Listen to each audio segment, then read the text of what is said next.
ተወልደናሆም ድንግል ተወልደናሆም ድንግል ሲነገር ነበር በነቢያት አፍ እምድንግል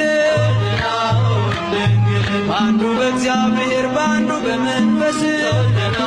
እምድንግል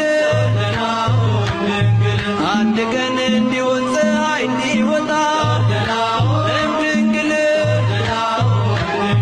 የናፈቅነው ንጉሥ ሥጋ ለብሶ መጣ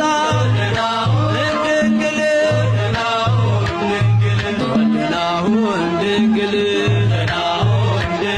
ተወልደናሆም ድንግል